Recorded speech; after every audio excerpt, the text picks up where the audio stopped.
Burma first time گیا منمار، میں نے پہلی مرتبہ کسی بدھ کے سامنے کسی انسان کو زندہ بیٹھے ہوئے، یوٹیوب میں تو دیکھا تھا، سچی مچی کا پہلی مرتبہ دیکھا۔ میری جو کیفیت ہوئی ہے نا وہ ناقابل بیان ہے۔ میں نے فرسٹ ٹائم یہ منظر دیکھا، ایسے مورتیاں بنی ہوئی ہیں، وحشت ان کی شکلوں سے عجیب وحشت ہو رہی، اور ایک انسان ان کے سامنے بیٹھا ہوا ہے۔ ایسے میری آنکھوں سے لاشعوری طور پر آنسو نکلنا شروع ہو گئے۔ میں نے کہا اللہ تیرا کتنا فضل ہے، تو نے ہمیں توحید پرست بنایا۔ مجھے فجر کی نماز یاد آئی کہ فجر میں کیسے ہم اللہ کے سامنے ہاتھ باندھ کے تلاوت کر رہے ہوتے ہیں، الحمدللہ رب العالمین، الحمدللہ رب العالمین، الرحمن الرحیم۔ تمام تعریفیں اس اللہ کے لیے جو تمام جہانوں کا پالنے والا، بڑا مہربان، نہایت رحم۔ کیسے پیارے سلیکٹڈ الفاظ ہیں، اس سے خوبصورت الفاظ ہو نہیں سکتے۔ اور آپ انسان ہو کہ یار اس کے سامنے کیوں بیٹھے ہوئے ہو، یہ کیا لگتا ہے تمہارا؟ تو وہ ہمارے میزبان جا رہے تھے، میری آنکھوں سے مسلسل، وہ بھی حیران۔ میں نے کہا میں نے پہلی دفعہ کسی انسان کو اتنا گرا ہوا دیکھا ہے، اتنا گرا ہوا۔ ویڈیو میں دیکھو الگ چیز ہوتی ہے، لیکن جب سچی مچی میں دیکھتا ہے نا، یار اس کو ہو گیا، کتنی پستی ہے، کتنی پستی، آپ اس سے کروڑا گنا اچھے ہو، کس کے سامنے کیوں جھک رہے؟ کیا لگتا ہے تمہارا؟ یہ ایسے بیٹھا ہوا ہے نا وہ بدھ، کیوں بیٹھے ہو بھائی اس کے سامنے؟ تو احساس شکر پیدا ہوا۔ پھر میرا پورا بیان ہی اسی موضوع پر ہوا کہ شکر کرو برما کے لوگوں، تمہیں اللہ نے مسلمان بنایا ہے۔ کتنا اچھا لگتا ہے خدا کے سامنے سجدہ کرنا، کتنا پیارا تصور ہوتا ہے نا اللہ کے سامنے جھکنے، کسی پتھر کی بنی ہوئی چیز کے سامنے نہیں جھکنے، نہ کسی قبر کے سامنے۔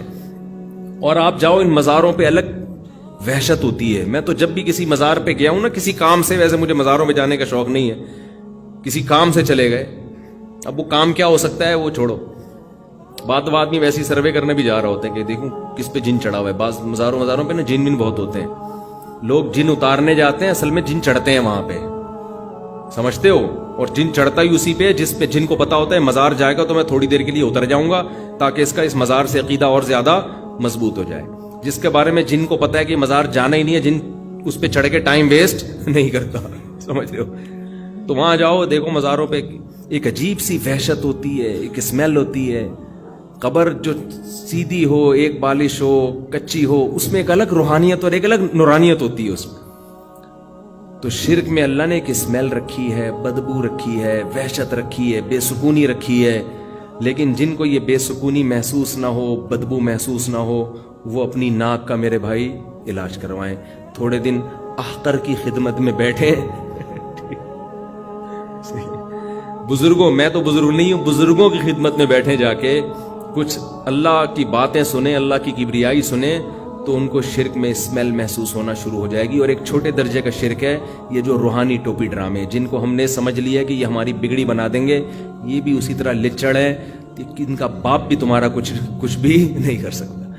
یہ نہ تمہارا جن اتار سکتے ہیں، نہ تمہاری چڑیل اتار سکتے ہیں، نہ تمہیں کل کی خبر دے سکتے ہیں، نہ تمہیں یہ بتا سکتے ہیں اس پہ کس نے کیا کیا ہے، یہ کیوں بیمار ہے۔ ان کا باپ بھی نہیں، اس سے اچھا ڈاکٹر ہے، نفسیاتی ڈاکٹر کے پاس چلے جاؤ، پھر بھی اچھا ہے۔ تو یہ روحانی ٹوپی ڈراموں کا نا، چاہے کتنا بڑا بزرگ ہو، دیوبندی ہو، اہل حدیث ہو، بریلوی ہو، کچھ بھی ہو، وہ فراڈی پہلے ہوگا، یا فراڈی تو نہیں ہوگا، دماغی توازن خراب ہو چکا ہوگا۔ تو چھوڑ دو ان فضول پلیتے جلا رہے، تعویذ گنڈے، ادھر دھاگے، کتنے قمیض اتارو، کیا کیا نکل رہا ہوتا ہے اندر سے یار۔ آپ نے دیکھا ہمارے کبھی کوئی دھاگا؟ اللہ کا فضل ہے، اللہ نظر بس سے بچائے، ہمارے 14 بچے پل پل کے بڑے ہو رہے ہیں ماشاءاللہ، کھا بھی رہے ہیں، پی بھی رہے ہیں، اسکول بھی جا رہے ہیں، مدرسے بھی جا رہے ہیں، آج تک کسی کے گلے میں کوئی دھاگا نہیں لٹکایا۔ بہت لوگوں نے کہا یہ بیماری ہوگی، اس میں دھاگا، میں نے کہا دھاگے واگے ہمیں نہیں اچھے لگتے، جاؤ، ہمیں بھی اس میں شرک کی اسمیل آتی ہے۔ جائز ناجائز کی بحث میں پڑھتا ہی نہیں ہوں، یہ کام مزیدار نہیں ہے، کام مزیدار نہیں۔ اللہ سے دعا مانگو، ہمارے بچے بیمار ہوئے، ہم نے دعا مانگی اللہ سے، اللہ ٹھیک ہو گئے۔